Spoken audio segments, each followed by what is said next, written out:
নমস্কার। আজকে আপনারা শুনবেন শচীন্দ্রনাথ বন্দ্যোপাধ্যায়ের লেখা ছোট গল্প একদিন রাত্রে।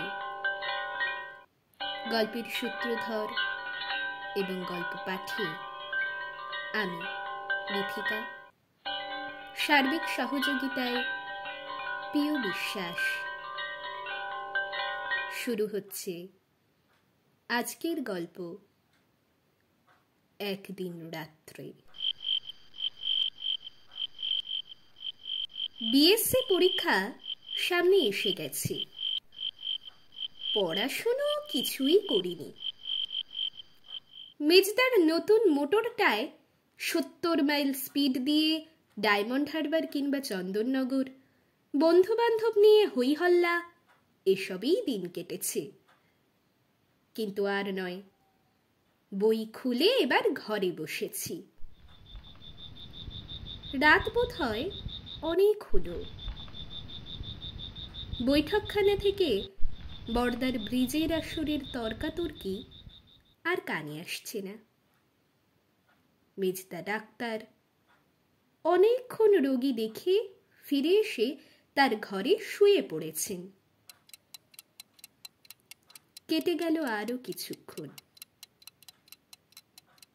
এবার ঘুম পাচ্ছে, রীতিমতো ঢুলে পড়ছি। কিন্তু না, ঢুললে চলবে না, ঘুমোলে চলবে না। খাতা নিয়ে অঙ্ক কষতে শুরু করলাম। অঙ্ক কষছি। এমন সময় দরজা খুলে হঠাৎই মেজদার আবির্ভাব। বললেন, ওরে একটু চল তো আমার সঙ্গে, ড্রাইভার বাড়ি চলে গেছে, এদিকে কলও এসেছে জরুরি, না গেলেই নয়। যত জ্বালাতন এই এত রাত্রে, ডাক্তারি করা যে কি ঝকমারি। বড় ভারী কি মানুষ এই মেজদা। এখনো বেশ সমীহ করে চলতে হয়। বর্দা হলে না হয় একটু আপত্তির গুনগুনানি তুলতাম, কিন্তু মেজদা, ওরে বাবা, তবেই সর্বনাশ। নিরুত্তরে চললাম মেজদার সঙ্গে। গাড়ি বার করলাম গ্যারেজ থেকে। মেজদা এসে পাশে বসলেন, আর ভেতরে বসল একটি মধ্যবয়স্ক গেঁয়ো লোক। এই লোকটিই বুঝি ডাকতে এসেছিল মেজদাকে।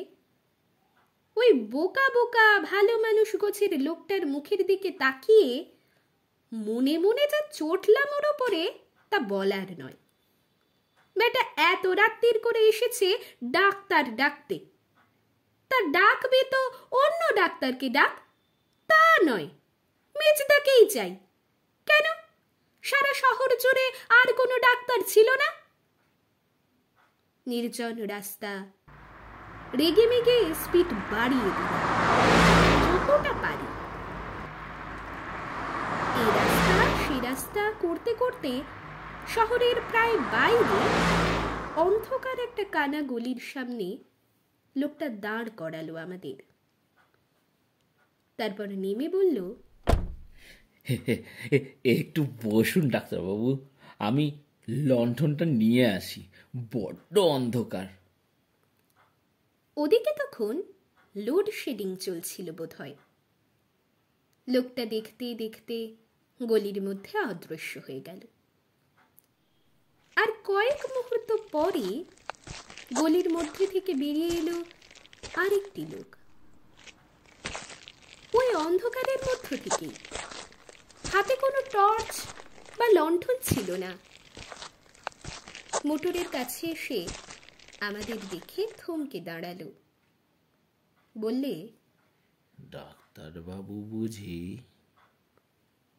মেজদা মাথা নেড়েছিলেন, অর্থাৎ হ্যাঁ, আমি ডাক্তার। রোগী দেখতে এসেছেন?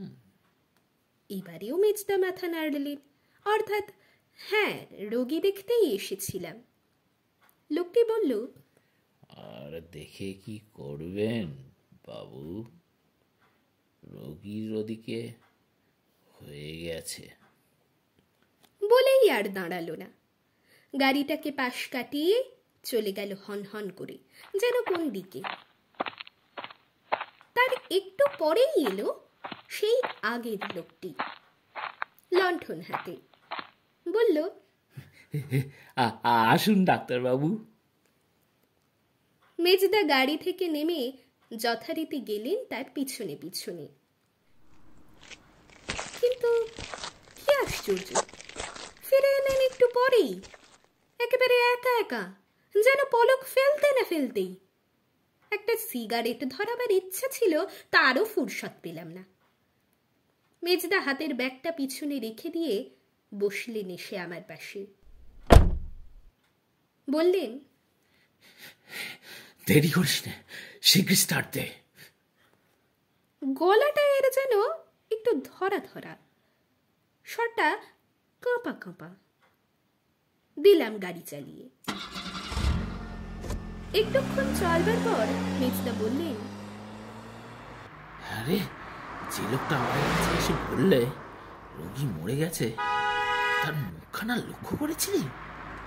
বললাম, হ্যাঁ, ন্যাড়া মাথা, কালোপনা মুখ, চোখ দুটো। বাধা দিয়ে মেজদা বলে উঠলেন, থাক, আর বলতে হবে না। আসলে সেই লোকটাই রোগী। গিয়ে দেখি বিছানায় মরে কাঠ হয়ে পড়ে আছে। কথাটা বলেই মেজদা আমার দিকে আরো একটু ঘন হয়ে সরে বসলেন। এতক্ষণ শুনলেন শচীন্দ্রনাথ বন্দ্যোপাধ্যায়ের লেখা গল্প একদিন রাত্রে। গল্পের সূত্রধর এবং গল্প পাঠিয়ে আমি বিথিকা, সার্বিক সহযোগিতায় পিউ বিশ্বাস।